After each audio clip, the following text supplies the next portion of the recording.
We've brought together two of the world's brightest minds on the subject of prescription opioids. Dr. Andrew Kolodny, the co-director of opioid policy research at Brandeis University in the United States, and Dr. Adrian Reynolds is an addiction medicine specialist from the University of Tasmania. Gentlemen, welcome to Lateline. Thank you. Thanks for having us. A fourfold rise in the number of opioids being dispensed in Australia over the past 15 years. Dr. Reynolds, how do you explain that? Well, we've just heard in the preamble, some of the reasons already, but I think there's been an unrealistic expectation among patients that because these medicines work so well in treating acute severe pain that would continue long term, but we've heard that that's not the case. Doctors haven't had the right information available to them in prescribing these medicines. We heard that as well. They haven't had the training. There were problems with the pharmaceutical industry, also sometimes misrepresenting the evidence and withholding complete data in research, and often referred to as publication bias. That's a problem in itself. We've heard that the Medicare system in its structure may promote quick interventions rather than doctors spending time with patients. Patients themselves often are distressed and they find some relief in these medicines, and we heard one patient describing the euphoria, and so that's a common thing. Patients are actually looking for the wrong outcomes from these medicines. They find relief and they want more because of that relief, but that leads them into difficulty, particularly as the medicines wear off and they start to cause problems. Let me bring in Dr. Kolodny. What constitutes a safe use of opioids? Opioids are essential medicines for treating pain at the end of life, and they also play an important role when used for a couple of days after major surgery. Unfortunately, the bulk of the prescribing in the United States is not for end-of-life care or a couple of days after major surgery. The bulk of the prescribing is for common conditions where opioids may be more likely to harm a patient than help a patient. And we've seen this enormous increase in prescribing, fueled in large part by a pharmaceutical company campaign to increase prescribing. As the prescribing increased in the United States, it's led to a public health catastrophe. As a matter of fact, Dr. Kolodny, the 3 states in the United States, Ohio, Mississippi and Missouri, have now recently launched legal action against drug companies for fraudulently misrepresenting the risks of opioid painkillers. But the question arises, doesn't the blame, if there is any, in fact lie with the doctors who are prescribing these drugs, given they have the interaction with the patients, not the drug companies? I think there's quite a bit of blame to go around, and certainly the medical community bears tremendous responsibility. It was the change in our prescribing practices that led to this crisis. But what you have to understand is that the campaign that was launched to encourage more prescribing of opioids was really brilliant. So beginning in the 1990s, doctors start hearing that we had been allowing patients to suffer needlessly because of an overblown fear of addiction. We start hearing that the compassionate way to treat just about any complaint of pain is with an opioid. We didn't hear this just directly from the pharmaceutical company, and the company in the United States that really launched this was Purdue Pharma. In Australia, they go by the name Mundi Pharma.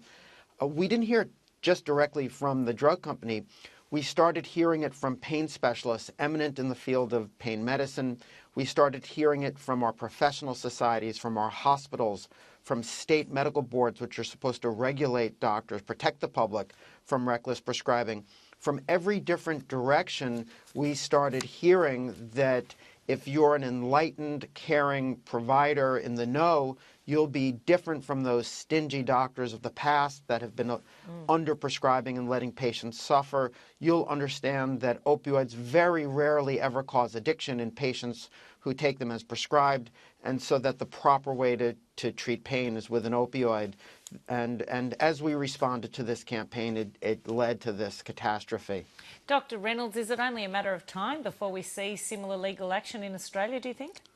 Well, look, I can't hear what Andrew Kolodny is saying, but that's a concern. I heard you ask about who's responsible. I think it's a joint responsibility, but certainly we're doing a lot in Tasmania to support and educate and train medical students and doctors to better recognise what's going on, the pressures that are being placed on them by patients and advocates, and to provide safe, good care. But that's always a risk. The coroners have made it very clear that many of these deaths are both likely and avoidable, and that's a very clear message for doctors to receive.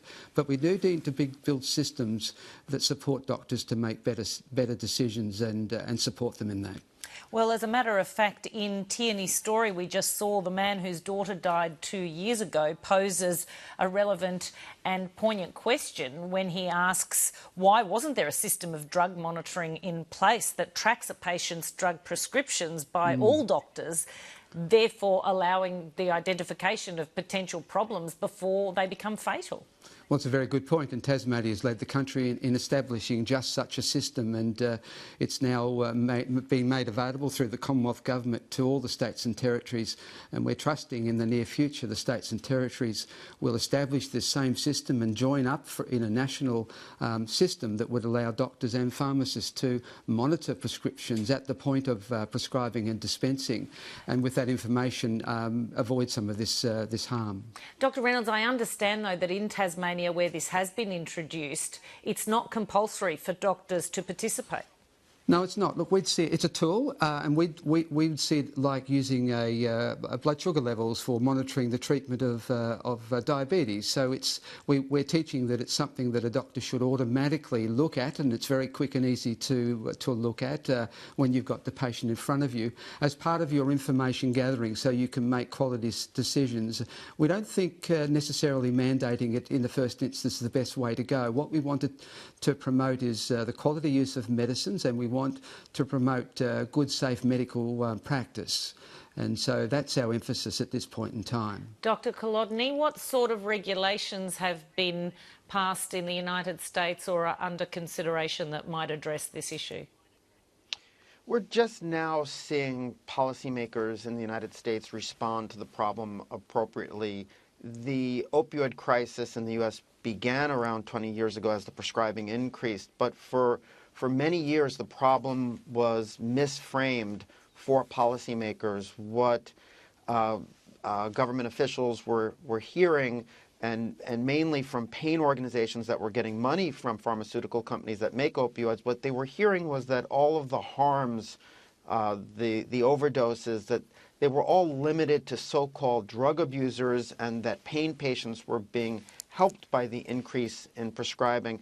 So the issue was framed as if we have these two problems, the problem of some people in our population who want to take drugs for fun and they're harming themselves, and millions of patients who are being helped, and that any intervention that might reduce prescribing, that would be punishing the patients for the bad behavior of the so-called drug abusers. And of course, that was not the correct way to frame the problem.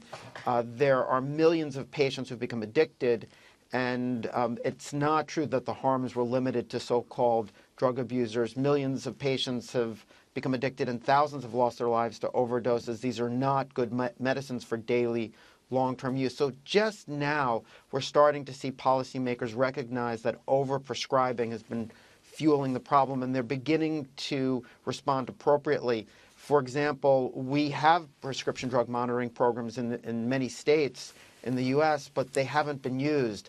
I heard Dr. Reynolds mention that they think it should be up to a doctor. It shouldn't be mandatory to check that database.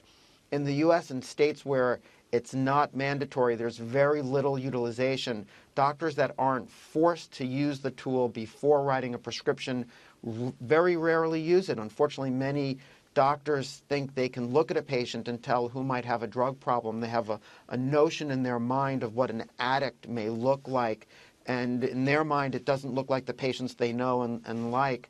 So I do think that one intervention that is beginning to be helpful in the United States is to make it mandatory for a doctor to use that tool before they write a prescription. Dr. Reynolds, why the intransigence among the other states? How do you explain the fact that Tasmania is the outlier here? Yes. Look, first of all, Andrew makes some good points, and we would consider that if we don't get better purchase on this this information. But look, that's a complex question. Without saying, I mean, it's a political question. It's a funding question. It's a commitment to What's the addressing. funding involved?